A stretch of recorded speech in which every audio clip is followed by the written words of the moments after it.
We welcome you back to Flowery Branch, Georgia, as the Atlanta Falcons get set to host the Tennessee Titans for joint practice for the remainder of the week. Thank you guys for joining us for AT&T Training Camp Live. I'm Taylor Vismor. I'm here with Dave Archer. We got a special guest in the studio with us today, Taylor Zarzour, who is the play-by-play for the Tennessee Titans. Thank you so much for joining us. We're excited to have you. I'm always glad to be with a fellow Taylor. You know, he used to work with a bunch of Daves, so yeah, good to see you. Right. Well, thank you so much for being here. Let's just kind of go off the top really fast. I mean, obviously, you had the #1 overall pick this year. You guys chose Cam Ward. I mean, there's been so much conversation, or maybe not a ton of conversation about Cam Ward because he really stays out of the limelight. What have you seen from Cam Ward so far in this training camp? I'll tell you what, Taylor, he has immediately become the leader of the football team. And that's not something that always happens with a rookie, no matter what position they play. But immediately when this guy came to rookie camp and then went to OTAs and then went to mini camp and now is in training camp, he is, and I know people say this and they may not mean it. I'm telling you, I think he sleeps in the facility. He is the first guy there. They have to kick him out of there. He, during a few weeks off, he went down to Miami and brought half the team with him to work out before they came back. This guy loves football, and he loves preparing to play football. The Tampa Bay Buccaneers and the Tennessee Titans played last Saturday night. The buses left 3 hours before the game. He took his own car there 6 hours before the game. The guy is just swept up about doing this and immediately has become the leader of the football team. The other night, before they took the field, he was the one that spoke to the team when they huddled up and went out on the field. So that's really a rare thing. He's off the charts when it comes to maturity standpoint, and I think you'll see that here today. There'll be some fun, good ribbing that's going on between both teams, and he loves that. Couple of series for Cam Ward in the opening game against Tampa Bay, and he performed extremely well, Taylor. 5 of 8, 67 yards, guided his team to a touchdown, and then they got him off the field. Tell me about the tenor of practice. There's been a very aggressive, physical feel to Falcon practice. What have you felt for Tennessee? Yeah, I think the big thing with the Titans is they're one of the youngest teams in the National Football League, and they have 51 new faces that are out there of the 90 players that are playing for the Titans right now. So I think there's a lot of instruction going on with this team. They're a very young football team, so there's a lot of teaching that's going on with head coach Brian Callahan, defensive coordinator Denard Wilson, and the staff. So going to practice against an experienced team like the Tampa Bay Buccaneers and then coming straight here to practice against the Atlanta Falcons is vital for the growth of the Titans, to see how other teams are doing it and what their cultures are like, practicing against other teams. You may say, well, everybody does that, but I think it's critical for a young team to get to do that and take this 10-day, 9-night road trip. That's a rare thing now in the National Football League. So they're learning how to be professional football players. And in most cases, you'd say, well, it takes a couple of years for a team to become a finished product. But you know, in the National Football League, you can go from having the first pick in the draft to being a playoff contender pretty quickly. We've seen it happen throughout the league. I'm not saying that's happening with the Titans, but it wouldn't be surprising to me if this team gets better and better as the year goes along, as these guys learn how to be professional players. But don't be surprised if a lot of rookies contribute to the Titans this year. There will be one-on-ones today, and I think a lot of our fans, the people that are both here at, in Flowery Branch and then the people that are at home, are really excited to see those one-on-ones. Who are some guys that they should be looking out for? I know Calvin Ridley is a popular name with the Titans, but also maybe in the secondary as well. Well, you hit it, Taylor. Calvin Ridley, when he was with the Atlanta Falcons, he was seen maybe as the next Julio Jones, you know, obviously from the same school, the University of Alabama, and he's had a lot of twists and turns in his career. At the age of 30, believe it or not, I think that Calvin Ridley's in the best shape of his life, and he showed it the other night. I mean, Arch was just talking about the great play that Cam had on the second drive. 3 catches for 50 yards for Calvin the other night, and this guy is so fired up about Cam Ward being his quarterback. So watch that today. Number 0 for the Titans, an old face, as you said. And I'll give you a couple of rookies too, Taylor. Alec Io-Manor, number 5 for the Titans. He'd be somebody to watch. He comes out of Stanford. He's a big physical receiver. He could be the Titans' second best receiver as the season goes along. And then defensively, number 7, Femi Oladejo. He played for UCLA as a pass rusher for them last year. I wouldn't be surprised if he's one of the best Titans pass rushers in 2025. Perfect. Well, listen, thank you so much for joining us and giving us a little bit of insight on. We got to get him out to practice. This Tennessee Titans team. I know practice is about to begin, and before we got to practice today, Tori McElhaney is with head coach Raheem Morris talking about what to expect from practice today. Tori, good morning. Thanks, guys, and good morning. Practice is about to get started, and I'm here with Raheem Morris. Joint practices with the Tennessee Titans. What can you tell us about what the schedule of today is going to look like? You know, obviously we get out there and go through our regular individual drills. We'll be separate during those moments.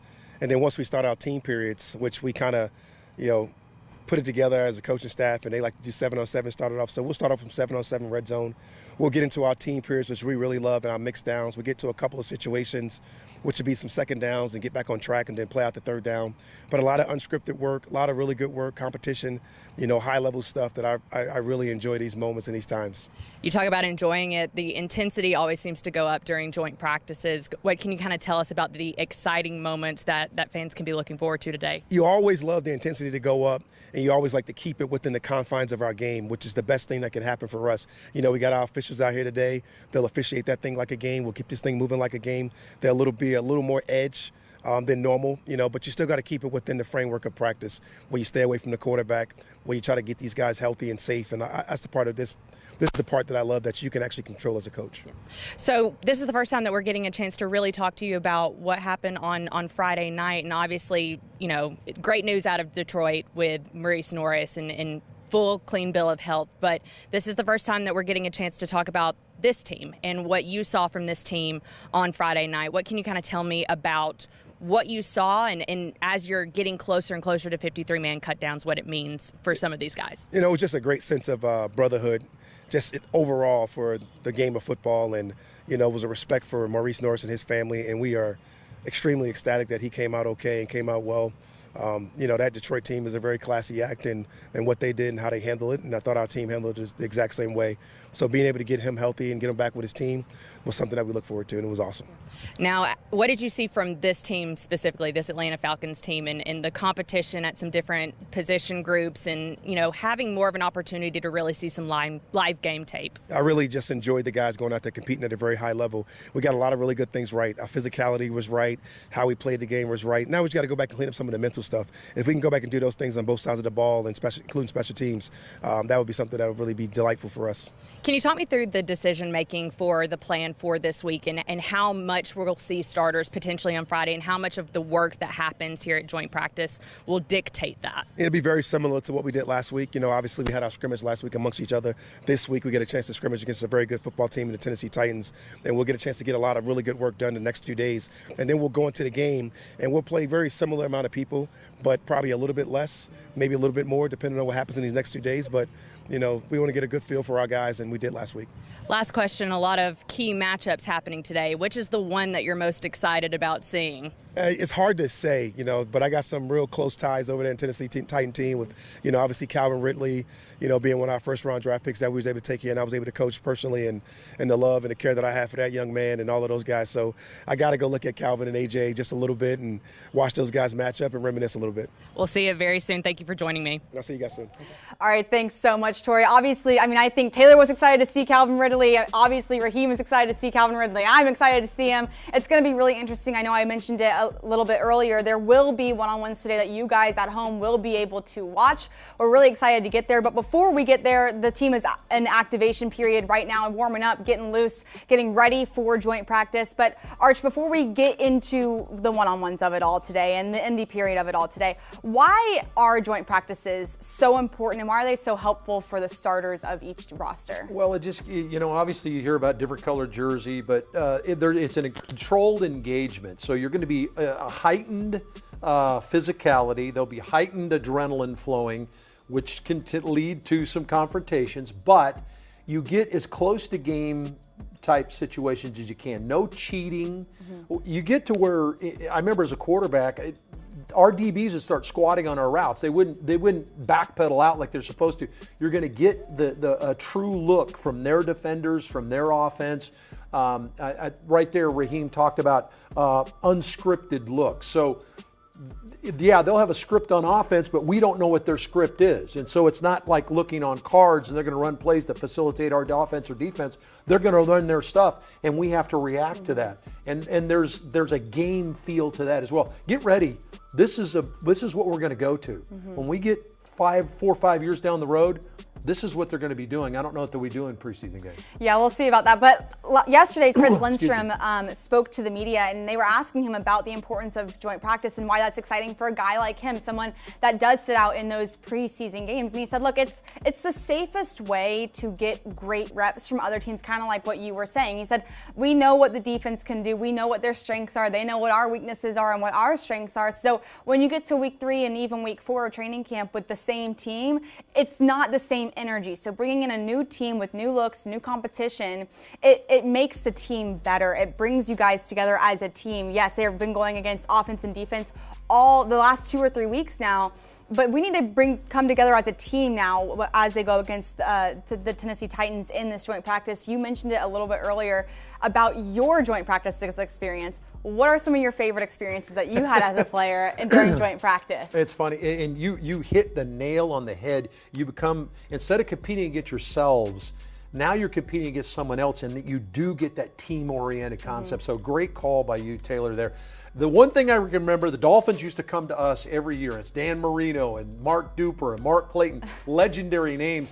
I'm the starter here, and I'm standing there, and I'm caught up watching them in 7-on-7, and I was supposed to be our quarterback in our drill in the other field. People are yelling, Archer, get your ass over here, stuff like that. I mean, I was caught up in the whole movie star deal with Marino and all those guys. That was one of the funny memories I met. But I remember the heightened competition. It was controlled, quarterback not being tackled. You're not dragging guys to the ground. No hip drop tackles, any of that kind of stuff. You're going to see guys stay off one another, try to take care of each other in practice because they want to get to the games, but you will see that heightened competition. Yeah, and you guys will see that heightened competition today as well. Listen, we heard you from our last live show. You guys will be seeing more of practice today. Obviously, the players are in activation right now. Then they will go to ball security and those individual drills. That will happen after activation.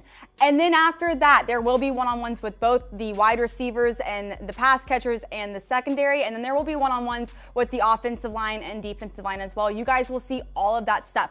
After the one-on-ones, though, we cannot show you any more practice. It is all team period, 7-on-7, 11-on-11. And we don't want to give our secrets away. We want to keep you guys on your toes for week 1 when the Falcons take on the Tampa Bay Buccaneers. But I mean, there's been so much anticipation with the one-on-ones. We haven't seen a ton this year. Yeah. I know we kind of talked about at the top with Calvin Ridley and AJ, but who are some guys that you're excited to see in the one-on-ones as we get closer to that point? Well, certainly AJ and Terrell going, Ridley and Terrell going against one another. I'm looking forward to seeing Simmons, the big defensive tackle, Jeffrey Simmons, big-time player against Lindstrom and Bergeron and Newsel on the interior. That'll be a lot of fun to watch. Obviously, their second-round draft pick, or their second-year player out of Texas, Tavonde Sweat is another guy that I think will be good competition. Watch for Brownlee, Jarvis Brownlee Jr., their corner.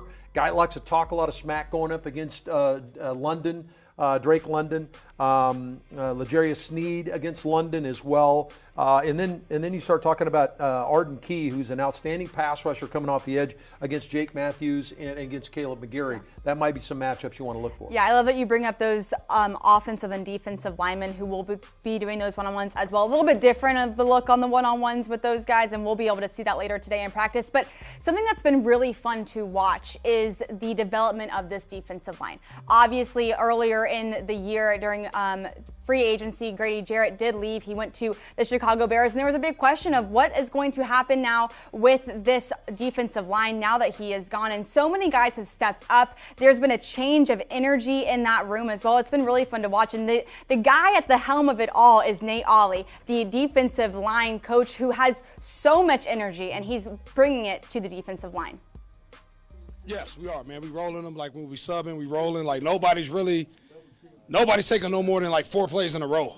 Right there. If you take more than 4 plays in a row, they're probably doing some tempo or some hurry up. Like how the way we asking these guys to play, it's a different style. Right? Want guys to rep our style. The only way to do that, want those guys to be fresh. Can't ask you to get out the stack, get off the ball if you're taking 7 plays in a row. You just can't do it. Right? So that's why we want to keep these guys fresh and rolling. I think we all just feeding off each other. As coaching staff, players, we all just having fun. Like we talking about go out there and just repping our style. repping our brand. And like you're talking about Atlanta Falcons defensive football, where Brick talk about having that heart, the mind, and the fist element of it. And you just see guys just feeding off each other, man, just having fun. This game is hard as it is, so you might as well have fun when you're out there. Look, I was in there for Nate Ollie's scrum and press conference, and then there were other players that came in there while he was speaking, and I went to a couple other players. I mean, you could hear him better than you could like Jalen Walker and James Pierce Jr. This guy is just an energy ball, and he's brought it to this defensive line. I think Rook is as a guy to watch this season and what he's going to be able to do and how he's going to step into it. But then you have guys like David Onyemata, who is that veteran presence, but he's a little bit more quiet than Grady was. But the way that Nate sees it is he's like, look, everyone has a different leadership style, whether that's me being loud and screaming get off 70,000 times during a practice, or if it's David Onyemata, who's just a lead by example kind of guy. I'm really excited to see what this defensive line does. Yeah, the one thing you hear from all the defensive linemen, if you ask about Nate Ollie, they all will tell you his energy blows the roof off of whatever room they're in, or if they're outside, you can hear him talking from a field across, a field across a field. And he's consistent with it. A lot of players want consistent coaching. They want a guy that's going to be the same dude every time. I don't need the ebb and flow and the up and down. Nate Ollie's that guy, and especially when you talk about defensive line and the way they want to play from aggressive, get up the field standpoint, he's an aggressive, get up the field talker. He's constantly teaching that way. So it's a great point, Taylor, and I think that, yes, the different personalities you have in that room. Rook is one of those guys that's kind of like Nate Ollie, kind of always kind of on the go. And David Onyemata is that guy that's just quietly going to come and go get you, and one of those kind of deals. So, but the rotation, I thought it was very interesting talking about rotation. How much, and think about that now. As you watch practices, as you watch games in preseason, think about the rotations and the guys that are going to be playing, because they're going to play a ton of guys in the interior. We played everybody in the interior except for David Onyemata last week. So those guys are all getting reps in preseason. Yeah, and I think it's interesting too, because you can really clump those edge rushers in with this defensive line a little bit, because they work with both the outside linebacker group and then they also work with the defensive line group. So you can clump those guys in, and there were only two guys that did not dress. That was David Onyemata and Leonard Floyd, two of the big, like the longer vets on this team. But you talk about that rotation and why is rotation so important, and why is it so important to start that rotation now in training camp and preseason games? Well, the first part of that is for obvious reasons. You want to keep them fresh. You want guys that are at the height of what they're feeling. You get later on in a game after taking reps, all of a sudden you begin to wear down. You'd like to have those guys playing the same way in the fourth quarter as they are playing in the first quarter. And the only way to do that is to rep them like that. And then you get them used to doing it. You get them used to shuttling in and out. It's difficult when you get a team that plays with tempo. And Nate mentioned if a guy gets more than 3 or 4 reps in a row, it's because they're gone into a tempo scenario where they're maybe in a 2-minute. They're going to be being able to practice that. So coaches like to not leave any rock unturned. They want to be able to rep everything they can, whether it's your technique or whether it's getting you in and off the field so I can get another fresh guy in. So all that kind of stuff is going to come to play today, and it will come throughout training camp. Perfect. All right, so we are getting set to go into the individual period. This is a period where the team breaks up into their specific position groups and they work on different skills. Ball security will be one of those today, and just routes on air. You'll see that with the quarterbacks and the wide receivers as well. Let's kind of talk about that receiver room for a little bit, because we talked about it the last couple of weeks. Who has stood out to you in this camp? I know that Drake London's had a pretty good camp as expected, but who are some of those guys that have really popped off the page to you? Well, I think that there's no question there's been a lot of conversation about David Sills, and David's shown a veteran feel. He's been with a number of teams, but he's got a veteran pace about him, and whenever the ball comes his way, it seems like he makes a play. He did it in the game on Friday night against Detroit, where there's a play where there's a lot of pressure. Easton Stick floats up in the pocket. He's in trouble. He's trying to get the ball out. And a really good job by Sills to come downhill and attack the football to give a throwing angle to his quarterback, who was kind of on about his third read. He did a good job of making a catch, extends a drive. Those are some of the things that he's been doing. Been waiting for Chris Blair. Chris Blair is a talented player. He stepped up in the game. Now, Chris has done some stuff in practice, but I thought some of the things he did from a technique standpoint showed that he's been around for a little while. Like he stacked the corner on the fade route, which allowed Stick to put it on him for a touchdown there late in the first half. So those are some of the things you stick. How about the young guy? Nick Nash, who hadn't gotten a lot of reps. Nash has 3 grabs in the game, showed his ability and his awareness for coverage. Those are the kinds of things you're looking for, and we'll continue to look for in these practices with Tennessee. Yeah, so when that popped off the page to me in the preseason game is Dylan Drummond. He seemed to be wide receiver 1 for Easton Stick. He was 8 for 8, had 63 yards. I mean, I don't know that he was really popping off the page for me before the preseason game, but then you watch him and you see that continuity that he has with Easton Stick. It's been really interesting to watch him and go out and seize the moment that he had, the opportunity that he had. It's all about, camp's so fun to watch because you have camp and then the preseason games, and it's all about the guys who are trying to make this team, who are seizing the moment and the opportunity that they get. They don't know how many opportunities they're going to get, but when they have one, it's always fun to watch who is there, who's ready, who's locked in, and who's ready to kind of seize that opportunity. Absolutely. I think Dylan Drummond did it on Friday. And look for Casey Washington, who we saw flashes of. He was very good in the scrimmage last Wednesday, the inter-squad scrimmage, that Casey Washington playing with the number 1s quite a bit. So look for Casey to step up and maybe step into another role. Remember, a rookie last year, got banged up a little bit last year, now getting his opportunity, and I know a lot of coaches are talking about him. Yeah, I know that we are showing you guys a lot of the wide receivers right now and the pass catchers of this offense, and they're probably going into routes on air. So let me ask you this as a former quarterback. For people that might not know too much about what practice is like in the NFL, what is routes on air? Why is it important? And why do we see it so much during practices? Well, routes on air is exactly what you're saying, is a quarterback drops the throw and the receiver runs his route against nobody. So he's running against air. So it's routes on air is where the connotation comes from. But this is where the timing matches up. You'll see Penix here take a certain number of steps to drop, and it's going to match up with the depth of the route. See, this is like a quick throw. Now he's throwing a fade there, so he's getting the ball out. There's probably press coverage on the wide receiver, so he's getting the ball out quick. Kirk doing the same thing. This is kind of, they're warming their arms up as well. The receivers are warming their legs up to get into some of the routes. So this is more of a warm-up period than necessarily going right at all the routes. You know, they're just running kind of get-offs here and warming their arms and legs up.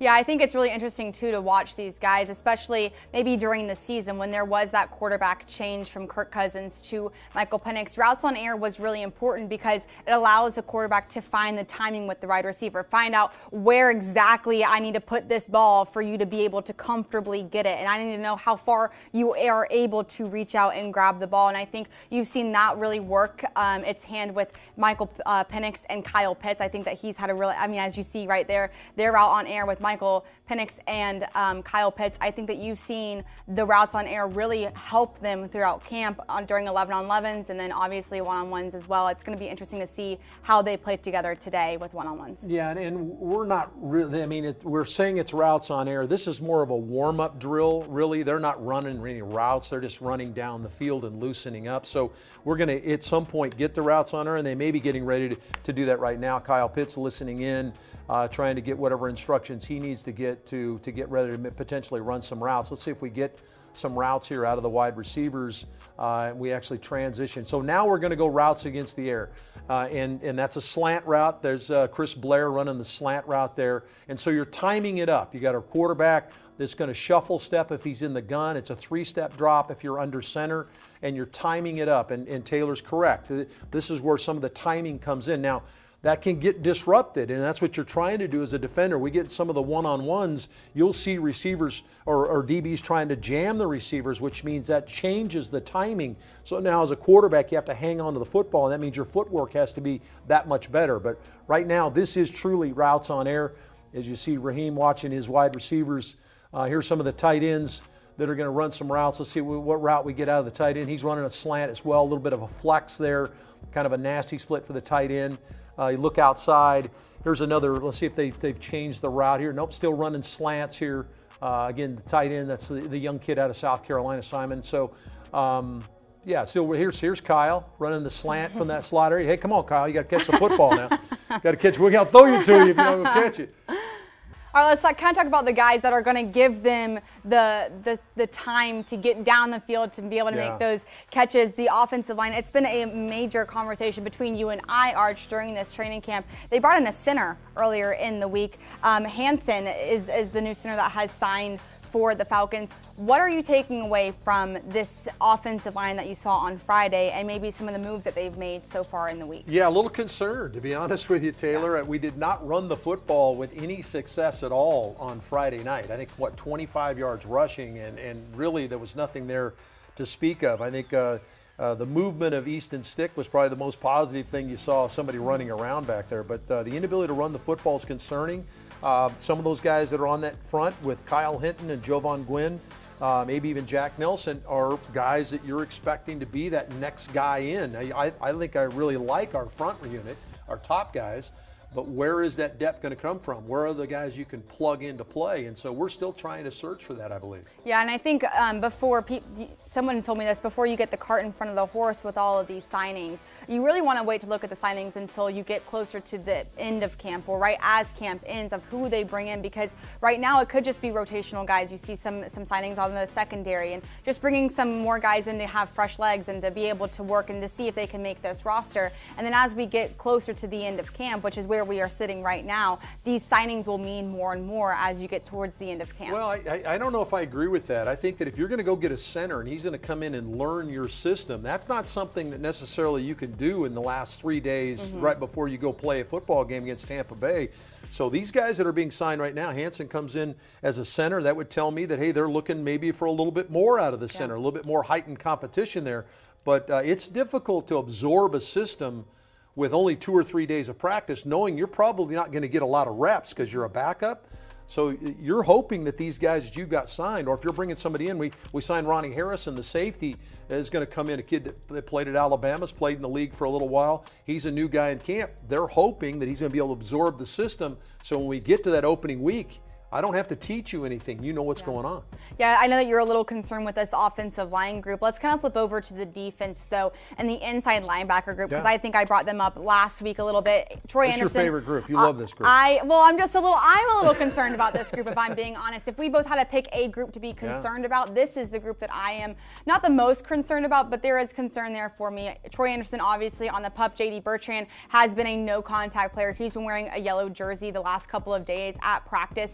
That kind of leaves you with Caden Ellis and Divine Diablo and then Josh Woods. But he had a great game on Friday, Josh Woods, as an inside linebacker. He had 7 tackles, 1 tackle for loss, and 1 forced fumble.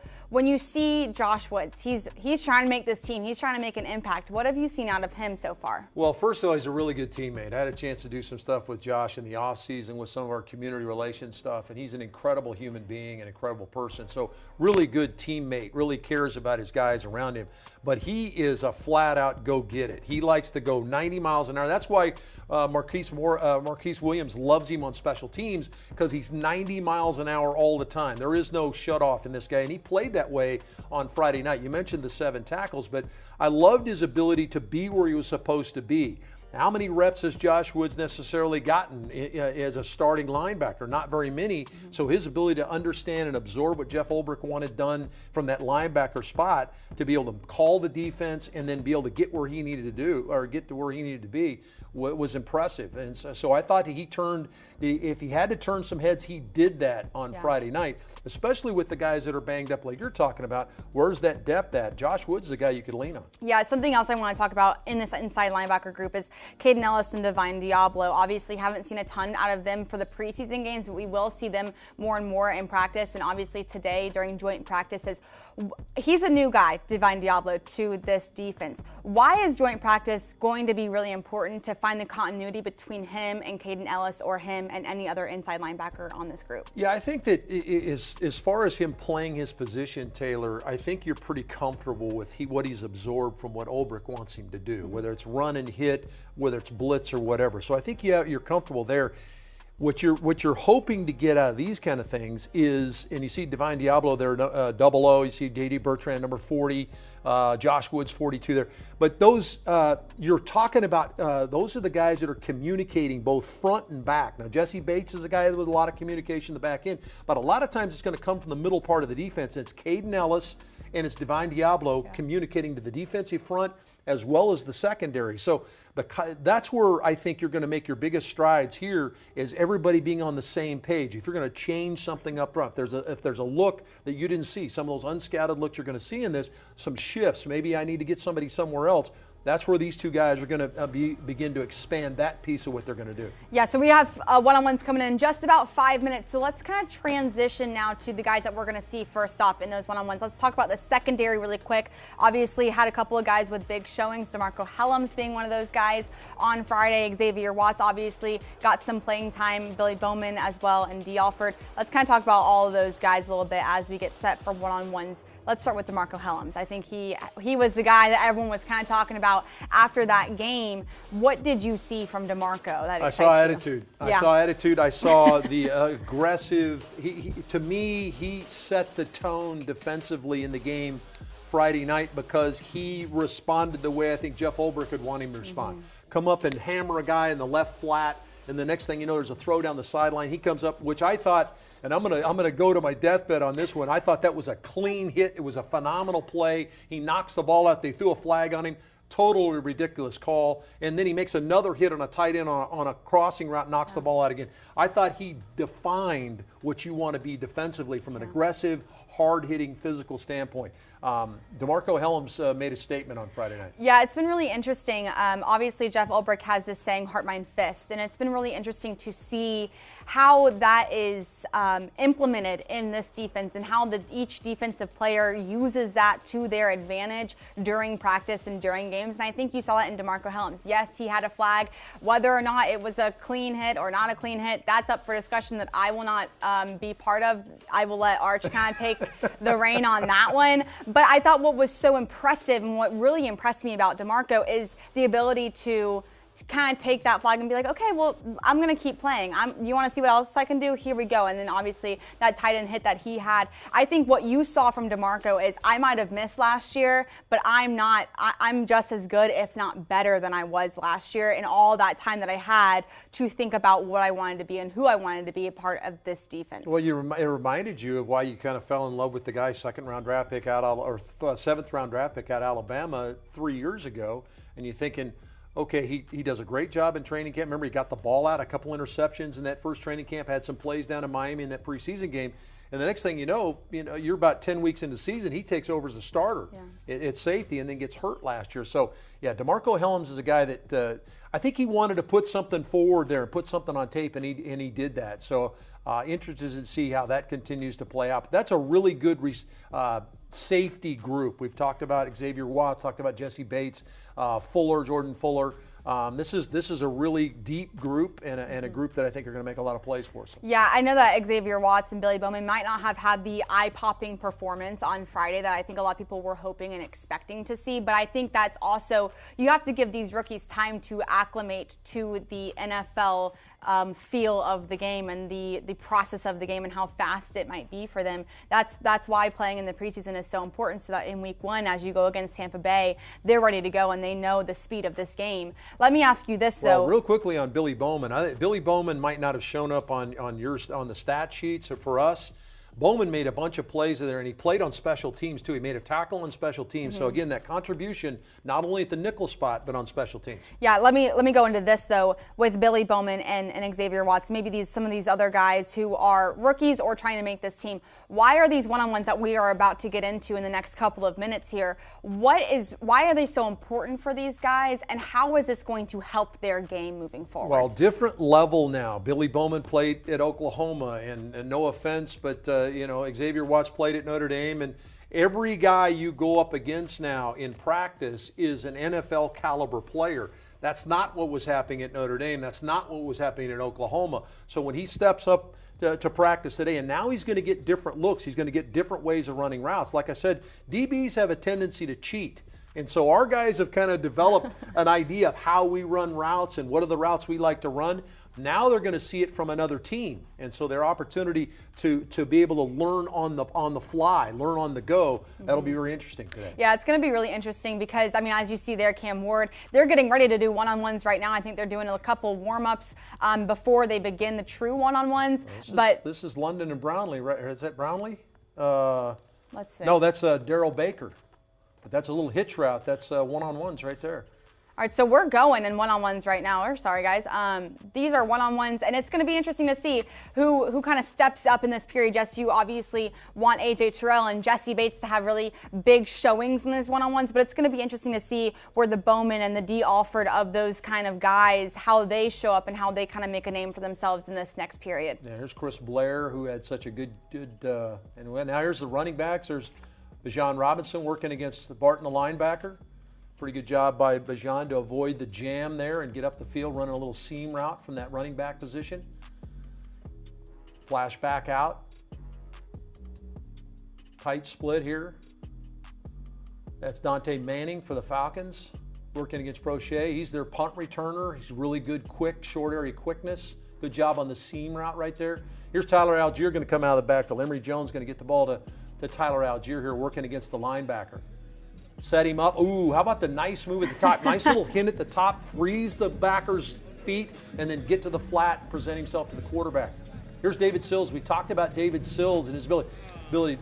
There's the timing thing. We talked about routes against air and the timing. Little grab from the DB. That's something that happens in a game. AJ Terrell working, got the ball out. See, that's what he's looking at. The ball was there. Looked like he was going to catch, but AJ got the ball out. That's what you're looking for in these one-on-ones. So you got trapped to the inside. It's Dotson. Isaiah Dotson got trapped to the inside, couldn't get back out to the flat. He's got to set up that backer before he gets to him. Here's Kyle Pitts. Let's see what Kyle can do here. Good job of catching. A lot of times as a tight end, you're going to catch the ball in traffic. Here's Hughes. Good coverage there, off coverage, and he immediately gets into the hip of the wide receiver. But going back to Kyle Pitts, good job there. But Kyle Pitts is going to have to catch the ball in traffic. There's going to be a lot of guys hanging on him. They're going to be pulling at him. Can you pluck that ball? Do you have a strong enough grip where you can grip that football with somebody grabbing all over you? Mm-hmm. Not a very good throw right there. It's a pretty good win on the outside. Trying to identify some of these guys. This looks like Drake London and Roger McCreary. Yeah, McCreary is their nickel back, so he's going to draw London here. London just going to run the go. There's what London does. The 50-50 balls at 6'5" in his arms. He got a little crowd noise on that one. But Drake's ability and for Penix to be able to put him up the bat in any situation. If he wins down the field, he throw it down the field. But if he's side by side, you can throw the 50-50 ball up. And I'm not sure there's a better receiver in the league than Drake London on a 50-50 ball. Yeah, Drake's always so fun to watch because if you've ever spoken to Drake or been around Drake, he's the nicest guy. I mean, he's so kind, yeah. So nice, so personable. But then he gets on the field, he puts his helmet on, and he turns into a different guy. It's insane, but it's great because that's the kind of guy that you want taking those 50-50 balls. Here we are with Calvin Ridley and AJ Terrell, the matchup that everyone's kind of been waiting to see here as they are waiting, I think, to get a ball. And get this one-on-one going. Yeah, I got a one-on-one on the other side. These two guys are waiting for their rep here. And these two guys both are value in this. They both respect one another. They both know how good the other one is. Let's see what we get here. AJ up in bump coverage. This is where AJ likes to play. See that jam with the right hand? Inside breaking route. Pretty good job of shadowing, but good route by Calvin Ridley to get inside on that slant route. I mean, how fun is that for AJ Terrell to play against Calvin Ridley again, kind of do one-on-ones with him again? I mean, so fun. He came in as a rookie and got to work with someone like Calvin, but really cool opportunity. Yeah. Fun is a relative term, Taylor. I mean, it's fun in practice. Yes. I don't know if you actually want to have that situation happen to you in a game, but certainly from an experience standpoint, to be able to gather experience against a big-time player. We all know Calvin's a phenomenal player, and obviously don't want to discuss how it ended here because he was such a good player here, but he's really going to be a good player for Tennessee and their young quarterback, Cam Ward. Looks like Kyle Pitts is gearing up to go again on these one-on-ones. Again, after these one-on-ones with the pass catchers and the secondaries players, they will go to offensive line and defensive line for their one-on-ones. But here we are with Kyle Pitts getting ready for this one-on-one. So rookie DB, Jamari Harris. That's one of those plays where he didn't really win at the line of scrimmage. Harris did a pretty good job of staying in his hip pocket, but at 6'5" or 6'6", that's where Penix tried to put him up to bat, a little bit of a back shoulder throw. You'd like to see Kyle be able to come up with that one. Running backs versus linebackers there. All right, here you go. Good bump coverage. Dante Manning, good job of staying in the hip pocket. Little grab of the jersey. Did he get away with it? That's where you got to. Did you get away with that one where you shove off by Matthews on the outside? So we haven't seen a flag. No flag came in. So I guess the receiver got away with it. So here's Carter, the running back. Got a lot of juice. Carter's pretty good. How about him calling Bart now? That's a starting inside linebacker for Tennessee. He said, hey, why don't you get out there? I'm going to run this route on you. So he sets him up. Ooh, a little angle route to the inside. Too hot a throw. That throw's got to be down on the numbers. That's a really good route by Nate Carter right there. I love that he called out the veteran linebacker right there. All right, Ridley and A.J. Terrell again. See if A.J. can keep him from getting to the inside. Got bump coverage here. They jumped inside here. Little hitch route. That was a pretty good throw right there, too. Ridley did a good job of the offset throw allowed Ridley to catch that. That was pretty good coverage by A.J. on the hitch route. Yeah, just about a minute left in one-on-ones in this period with the pass catchers and the secondary players as well. As you can see, they're kind of saying, good job, thanks for doing that with me, appreciate it. Well, yeah, and all those guys appreciate that work because they're getting work against, there was a technique that they were playing, it looked like playing bump the whole time, so bump and run. So there's jams at the line of scrimmage. I don't know, we haven't had a lot of one-on-ones like you talked about, so that's valuable information. As we switch to the Titan Titan O-line against, that was Brandon Dorless, by the way, who had an outstanding day on Friday night. Dorless won one-on-one right there, number 54. Yeah, let me ask you this as we kind of watch these one-on-ones.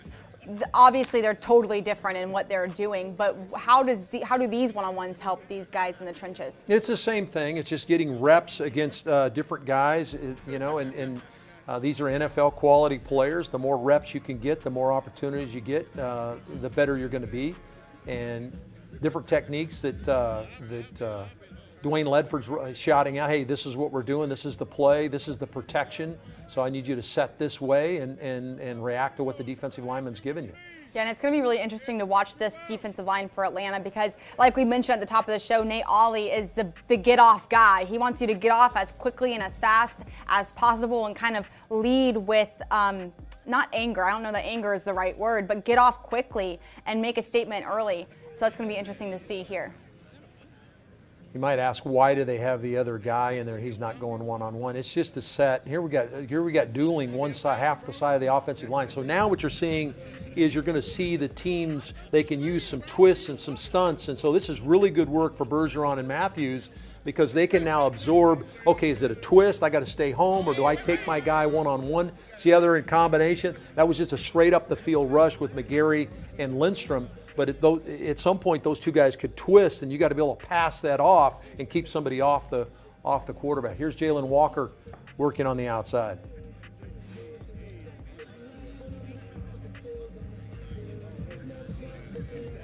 See, that's where Jalen, he's going to have to learn at this level, and that's why all these reps are valuable. Here in the National Football League, you're not going to find a weak guy on the outside. Those guys are going to be, and he's a smaller player. Remember, 245 pounds, so he's really going to have to work on his technique, as we saw Onyemata take a rep there. But he's going to have to work on his technique. Remember, he didn't play on the edge the whole time at Georgia. Did some at Georgia, but also played that stack linebacker some too. So this is a learning experience for Jalen Walker. Yeah, I'm going to be excited to see James Pierce Jr. as well. Obviously on Friday, you saw him kind of double teamed the entire time. So it's fun to watch him at practice. He's a fiery player. Well, how about that? Just a bull rush. Just took the tackle and drove him right back into the quarterback. A lot of people talk about Pearson and his ability to make you miss and his speed.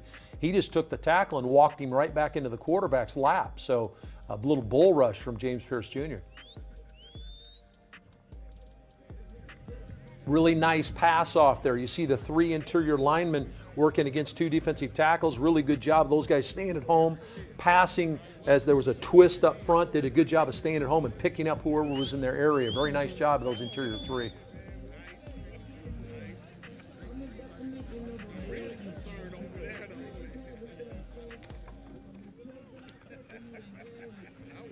Again, two-man set up there. Not a very good job of handling that twist right there. Initially okay, but then ultimately you got pressure to the inside. The one thing the quarterback does not want to see is interior push. And so if you can stay strong in those interior three players, the tackles can run guys around the quarterback as you climb in the pocket.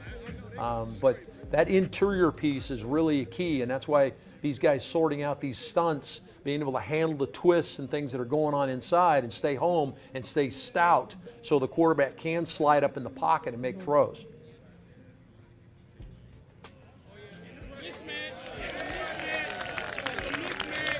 Pretty cool to be able to see this, the way you kind of see the combinations with the two players. A lot of times for a fan, it's so jumbled that, you're kind of watching the football and you're not really watching offensive or defensive line play. And there's really an art to these guys switching things off and being able to stay at home or riding their guy and taking them out of the play. You see some of that taking place in these one-on-one drills. Yeah, I love that shot that they just had right there with Leonard Floyd and James Pierce Jr. and Jalen Walker, because the media asked Jalen and James yesterday, who are you really looking to in terms of a mentor for you on this team? They both said Leonard Floyd. He's been such a great help. He's a guy who'll jump in with you. He'll teach you the right way to be a vet, both on the field and off the field. And it's been really fun to watch how they have implemented what he does. And you can kind of see a little bit of his game in their game too, that they have kind of soaked up the last couple of months. Yeah, why wouldn't you absorb what Leonard Floyd's been doing? I mean, the guy's averaged 8.5 sacks his last 5 years, and he's getting the back end of his career, and the guy's still making the plays. See that little slap, try to brush, and get up the field. Good job of Floyd. He didn't like it. I love that. He didn't like what he did there. He knows every rep's valuable.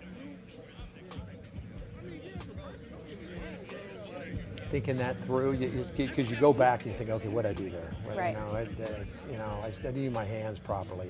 That's all the study that's going on. And plus, then you probably got Nate Ollie's probably in his ear, or somebody's in his ear talking about, hey, you could have done this, could have done that.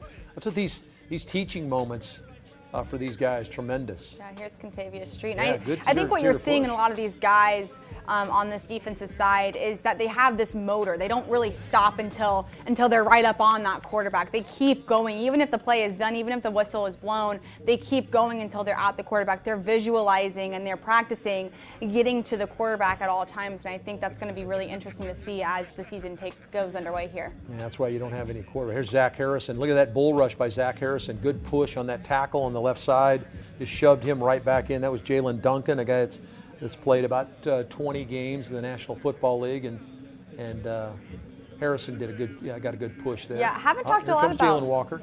Haven't talked a lot about Harrison this camp, but he's been having a good camp and one of the more quiet guys on this team, but he's going to be fun to watch this year. Yeah, no question about it. That's J.C. Latham right there. That was Alabama on Georgia right there as Walker dipped the shoulder, and you saw that quick move up the field. Did you get an idea of some of his ability to run and the quickness that the offensive tackles are going to have to deal with? Now he's got to get some counters to that. The spin move back to the inside, maybe some bull rush. We've seen a little bit more of a repertoire out of James Pierce Jr. than we have Jalen Walker, and that's what Jalen's working on now, trying to get all these reps as an edge defender. One-on-ones are going to be wrapping up here shortly as we finish with the defensive line and offensive line. Been really fun. I know that we've watched so much of it and we've been talking to you guys through a lot of this, but what are kind of your takeaways from the one-on-ones that you've seen from these two teams today? Well, I think that, it's a work in progress. I don't think you've got any finished thing. Wow, that's exactly the way that's supposed to look. You saw Leonard Floyd, who's a guy that's got 50 sacks in his last 5 seasons in the National Football League, a guy that knows how to do it at the highest possible level. He didn't win quite the way he wanted to, And so I think there's a continued growth. You're continuing to come together as a unit, but you also know you have to bring that individual piece to it. Jalen Walker working on his piece. So all of that, I think it's just a work in progress, and I like this kind of work for him. Yeah, I really enjoyed those defensive line one-on-ones for the Falcons because I think it shows you the depth. I know that we talked about the rotation that Nate Ollie and this defensive line group wants to have in games, and there's so much rotation. If you've been to practices, if you've seen the practices the last couple of times you've done a live, you know that they rotate these players in and out all the time, and I think that defensive line drill, those one-on-ones that you just saw, it shows you just how deep that how many guys that they have on this defensive line that they can really rotate so many guys. I mean, even with the edge rushers, there's so many guys. Yes, you have Jalen Walker. Yes, you have James Pierce Jr. Yes, you have Leonard Floyd, but you also have Arnold Ebiketie, who led the team in sacks last year, and he's hungry. I remember after the draft in 2025, they said that he had the best workout he's ever had as a Falcon after the draft this year. So it's going to be interesting to see how they rotate all these players. Obviously, he's here working with the outside linebacker group and the edge rusher group. But I mean, look how many guys that is. I mean, that's so many guys. This moment right here, Taylor, is so valuable now. There's a conversation going on there. And here's Raheem joking around. But look at that combination right there. You've got veteran players. You got a young veteran in Ebiketie. You got the older veteran in Floyd. You've got coaches talking. You've got the young guys asking questions, maybe trying to absorb some stuff. You see Jalen Walker standing there trying to absorb everything he can. James Pierce Jr. as well. Braylon Trice is right there. Khalid Kareem is there. I mean, guys just absorbing information there for that brief moment, and now, boom, they immediately bounce out and they're going to another drill. But trying to absorb some of that stuff that they just got in one-on-ones and now take it to some team concepts. Yeah, and like we mentioned at the top of the show, we are going into the team part of practice, and it will take the remainder of practice today, which will end at 11:30. You guys unfortunately will not be able to see that. As we've mentioned before, we have to keep our secrets, you guys. We have to keep these things close to the book, and so we won't be able to show you any of the team period. But we do have a special guest with us again today. She joined us the first time that we did a live show during Back Together Saturday. Tori McElhaney joins us again in studio this time. Thank you so much for joining us. Yeah, thank you. Just running around. Sorry if you heard me fumbling about behind the cameras, but All I was good. running Not in even straight breathing from hard. I know. How good a shape she's in. I know. Honestly, haven't been in the gym one time, but you do this enough and you get That's right. residually in shape. Exactly. You know? It's great. Thank you so much for being here. And I mean, we saw so many things happen at practice today, from individual drills and ball security, and then obviously the one-on-ones, which has kind of been what everyone's wanting to see and talk about. What have you seen from practice today before we look at as a whole? Yeah, so for today, I really spent a lot of time with the secondary. We're going to go out to team practice and we'll see more of some 11-on-11 work, but got to see the tail end of one-on-ones as well as some 7-on-7. And the number one takeaway, well, I'll give you two takeaways. Number one, the Calvin Ridley-AJ Terrell matchup is as advertised. I thought that Calvin Ridley, we all know Calvin Ridley. We've seen what he can do, and I do think that even though he is 30 years old, he's still got it. Is he 30? I believe so. I believe he is 30 years years old, and his feet are still just as quick as they used to be, and still are. I mean, honestly, it was pretty impressive. AJ Terrell got his hands on a deep ball, so there was a pretty good matchup. Someone who impressed me, though, in one-on-ones and then again in 7-on-7s, though, was Billy Bowman Jr. The physicality of which he was kind of bumping and grinding up against those receivers. You could feel his presence. Got his hand on a couple of balls. One of them was a completion. One was an incompletion. I was really pleased with what I saw specifically from him during those two periods. Tori, can the young guys, and you're around this team a ton, can the young guys get frustrated? We saw Jalen Walker there, and Walker, he had a couple of good reps, but again, they're blocking him, right? And he's used to winning, and now he's seeing an NFL tackle or an NFL guard every week, as opposed to maybe a couple of times during his career at Georgia.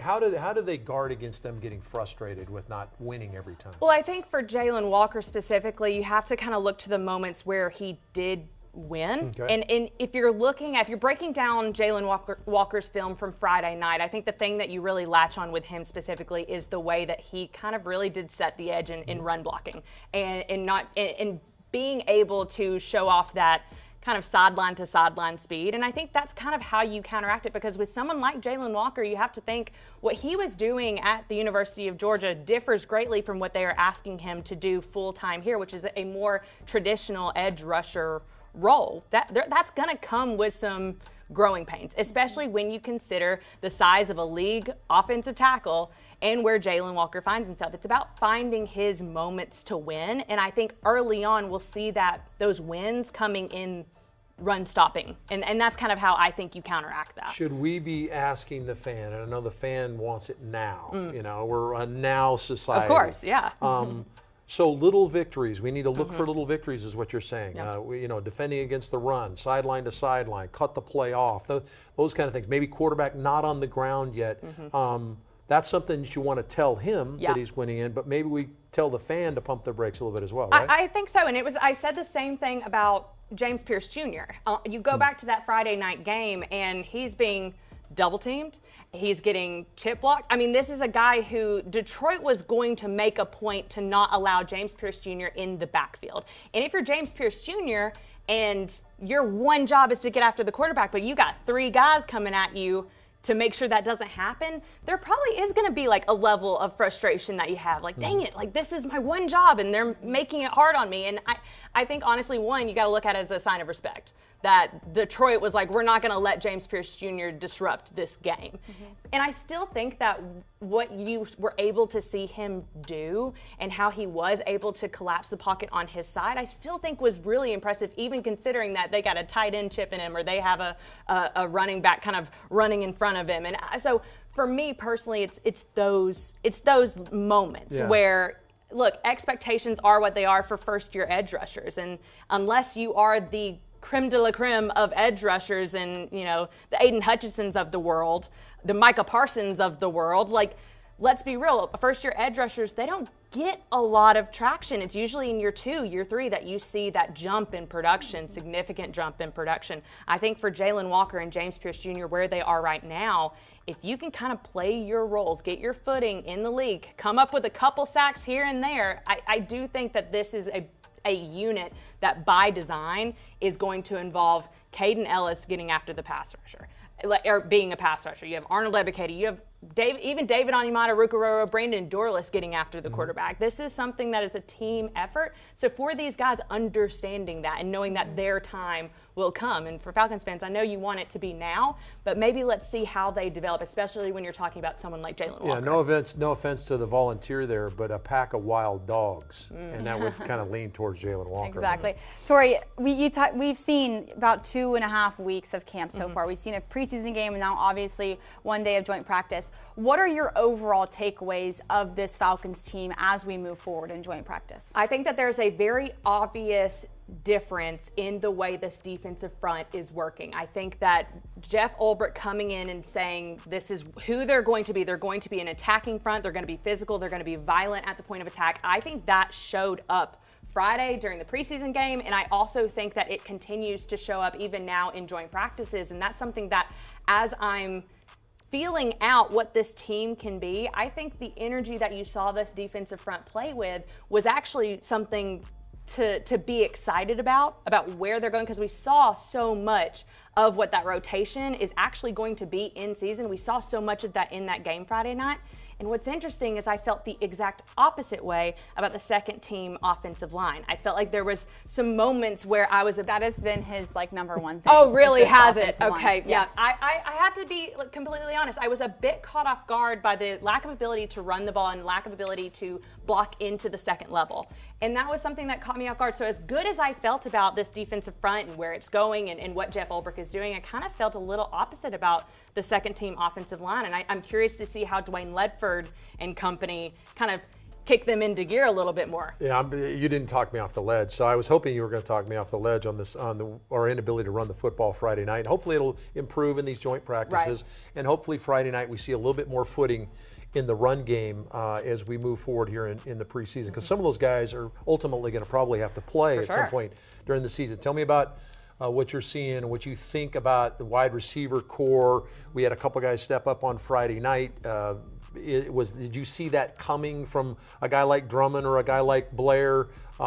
Casey Washington was getting a lot of love and didn't even see a ball come his way, but that doesn't deter us from what he can do. Of course, yeah. I honestly, I've gotten asked a couple times about the wide receiver room, and I really do feel like when you look at this group, it feels set. Like if you're talking about carrying 5 or 6 receivers on this 53-man roster, it's Drake London, it's Darnell Mooney, it's Ray McLeod, Jamal Agnew, Casey Washington, Kaderil Hodge. That's 6 right there. So those guys who are getting the game reps in that preseason game, in the coming preseason games, they're fighting for a spot on that practice squad. They're fighting potentially for a spot on another 53-man roster, because what the Falcons have right now at receiver, they're pretty deep.